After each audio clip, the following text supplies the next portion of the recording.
Assalamualaikum warahmatullahi wabarakatuh. Pemirsa kaum muslimin dimanapun Anda berada, para pengamal Ratibul Haddad yang saya cintai dan saya banggakan. Alhamdulillah, dalam rangka Alhamdulillah dalam episode berikut ini kita berjumpa lagi di layar YouTube yang Anda lihat sekarang ini dalam rangka menengok awal masuknya Ratib Al-Haddad di Nusantara, negeri yang kita cintai. Semoga sholawat dan salam berkahmu ya Rob tercurah kepada Nabi Agung Muhammad SAW dengan sholawat yang bisa memberi kami para pecinta Ratib Al-Haddad dan para muhibbin kesempurnaan anugerah dan harapan puncak di dunia dan akhirat. Pemirsa yang saya banggakan, aurat bacaan Ratibul Haddad adalah suatu amalan dzikir yang sangat istimewa untuk mengatasi resesi ekonomi dan fitnah agama atau munculnya faham-faham baru dalam ajaran Islam. Karena aurat Ratibul Haddad didesain sedemikian rupa oleh pendiri Ratib,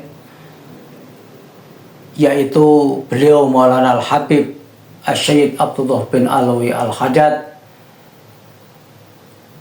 dengan petunjuk dari Allah Subhanahu wa Ta'ala dan bimbingan Nabi Agung Muhammad SAW sebagai solusi jihad bidu'a atau jihad dengan doa untuk mengatasi resesi ekonomi yang berat dan merajalelanya fitnah atau ajaran-ajaran sesat yang mengatasnamakan agama di kala itu. Maka semestinya kita tidak perlu mencari-cari amalan atau zikir yang lain dalam masalah yang sama, sebab Ratib disusun oleh seorang wali kutub,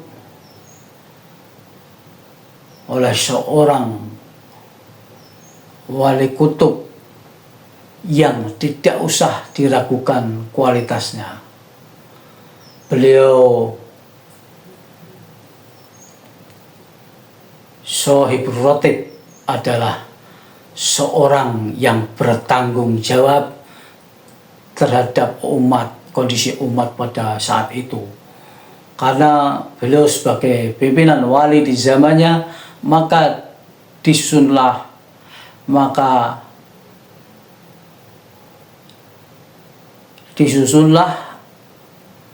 bacaan aurat Ratib tersebut. Pemirsa, para penggemar Ratib Al-Haddad yang saya banggakan,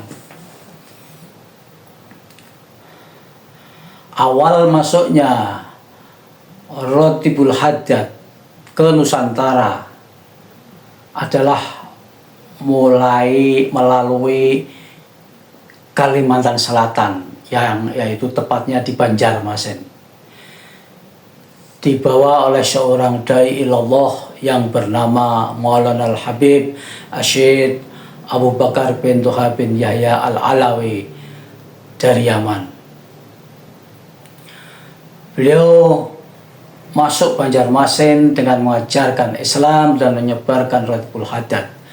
Setelah berada di Banjarmasin selama 1 tahun dan beliau mendapat kabar berita bahwa di Jogja, Jawa Tengah, kerajaan Jogja saat itu yang dipimpin oleh Pangeran Hamengkubuwono ke-1 masih mengikuti ajaran Hindu, maka beliau sebagai seorang da'i ilallah terpanggil untuk mengislamkan Jogja. Walaupun Al-Habib Asy-Syaikh Abu Bakar bin Toha bin Yahya Al-Alawi di Banjarmasin hanya 1 tahun, namun syiarul Islam dan Rotibul Haddad di sana perkembangannya sangat pesat. Konon hampir di setiap musola atau masjid di sana, setiap RT di sana terdapat jamaah Rotibul Haddad saat itu. Maka sangat masuk akal, sangat logis jika sampai sekarang masyarakat Banjarmasin banyak yang mengamalkan Rotibul Haddad, dan terbukti akidah Ahlussunnah wal Jamaah di sana masih kuat sampai sekarang.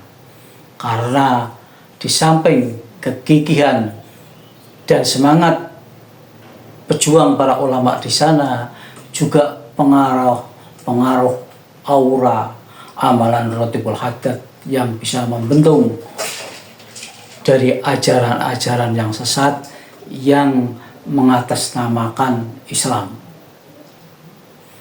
Pemirsa, para pecinta Rotibul Haddad yang saya banggakan, setelah Jogja masuk Islam dengan metode dakwah yang rahmatan lil alamin, dengan tidak menghapus tradisi agama Hindu pada saat itu, seperti halnya bakar kemenyan, 7 hari, selamatan orang yang baru meninggal, 40 hari, 100 hari, peringatan orang yang sudah meninggal tersebut dengan dialihkan niat bakar kemenyan untuk sunnah wangian dan peringatan orang yang meninggal diisi dengan bacaan Yasin dan tahlil.